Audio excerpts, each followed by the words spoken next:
Good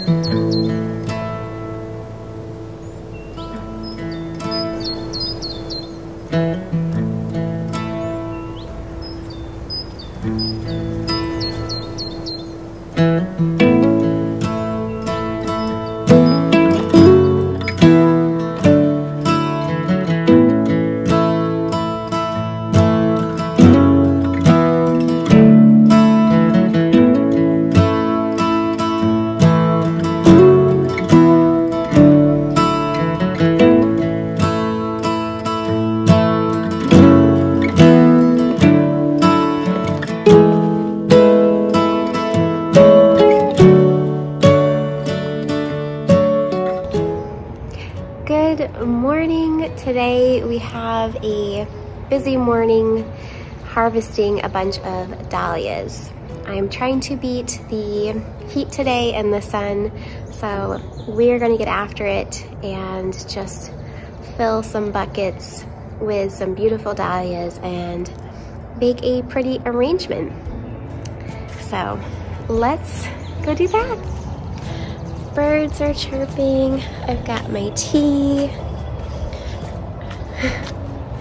And it is just so beautiful out here. Let me turn my camera around. This is what I'm seeing. Okay, I'm gonna get my pruning shears and set my little tea down. There we go.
Here's something that's funny.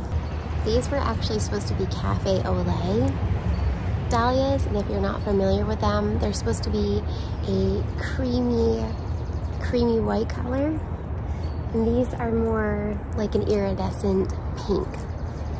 I heard from a friend, I don't know if she's watching, but Christina Creatives, she lives in my area. She said that some people have a problem with cafe au laits not being the color they expected, which is in my case. So not sure what happened there. They still look beautiful. I ended up with pretty much all pinks and reds and oranges this year when I was hoping to have a little bit of that creamy white color to add into my arrangements. However, C'est la vie. I'm still gonna harvest these because they're just absolutely stunning. Like, look how big these are. These are huge. These are almost like the dinner plate size for dahlias. This was my first time growing cafe au laits, and I didn't know what to expect for the size, but I would definitely say these are dinner plate. Yeah, look how big this is. My hand for the reference.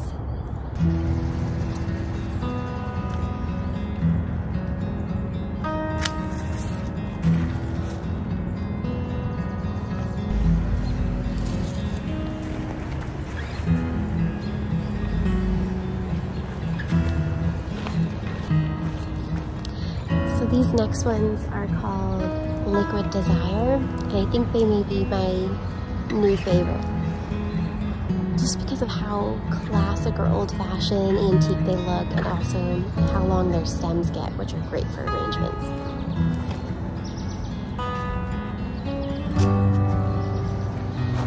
Look at this, look at the stem.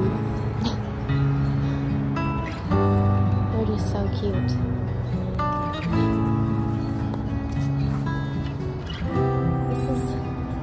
This is one stem.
I have finished harvesting all of the dahlias, pretty much all the dahlias that are ready, and I want to point out a few of my favorites for a couple of reasons. Okay, the first one is this dahlia. I know I said it while I was cutting it, but it looks very antique and it has incredibly long stems. And they're also easier to work with in arrangements. They're not as big as the dinner plate dahlias, etc. So great for cut flowers if you're looking to make arrangements and have your own cut flower stand. Hasn't been selling out as much as it has before. And I think again that's because spring there's a lot of energy and excitement, and then fall as well too, when you're winding down and getting ready to cozy up to get through winter. So anywho, I love this Famosa dahlia, so highly recommend. Another one that I love, if you haven't tried these varieties before, are the pom-pom varieties of dahlia. I don't have the name for this one. I'm trying to look out for earwigs because they just love to hide out. Oh, yep. There's one coming out right there. Excuse me. There we go. Don't worry, he's still alive. Anywho, these pom-pom dahlias, also really easy to work with, and they have pretty long stems as well too. So these are great. The bigger varieties to the dahlias tend to have shorter stems. My friend gave me this variety, and I'm not sure what variety, but this one's kind of on the shorter side. I had to sacrifice another bloom to get a longer stem for this one. Look how beautiful this bucket looks. I have quite a few dahlias that then will fit into, I think, that vase. So I'll have a couple of arrangements. And for those who are new here, this main garden space that I work, this whole main garden space that I work out of is 450 square feet. So what you're seeing me harvest is just out of this space, and primarily only out of 5 raised beds. So I am a strong believer that no matter how big or how small your garden, particularly how small, you'll be surprised by how much you can produce and harvest.